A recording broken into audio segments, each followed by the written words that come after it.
चांबडी ही चमकते उन्हात न लका लका लका लका लका लका लका लका लका लका लका. तांबडी चांबडी ही चमकते उन्हात न लका लका लका लका लका लका लका लका लका लका लका. तांबडी चांबडी ही चमकते उन्हात न लका लका लका लका लका लका लका लका लका लका लका लका.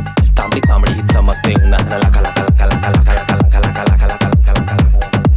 तांबडी चांबडी ही चमकते उन्हात न लका लका लका लका लका लका लका लका लका लका लका. तांबडी चांबडी ही चमकते उन्हात न लाका लखा तिचा पांढरा शर्ट खाकी पॅन्ट टाकून मी कडक चेहऱ्यावर तेजपणे चकाचक आवाजात वजनी बोलण्याने नासाकत म्हणून तर ऐकणारे नाव घेतात हक्कानं. जे तुला डाग दिसतात अंगावर माखलेलो मातीच्या रंगाला जे पण काही दिलेले देवानं मिरवतोय हक्कानं. क्लब मध्ये क्रिटिक्स तर मराठी वाचणारच हमखास आपल्या कामात नाही कधी काय शंका. क्राऊड मध्ये अंगावर साक्षीला जनता इकडे जाशील तिकडे आपला से डंका. दशीर कारागीर लेखणीवर मारलेला आहे रंदा. मी गाडीवर फिरताना कामानी मी स्टेजवरती भिजलो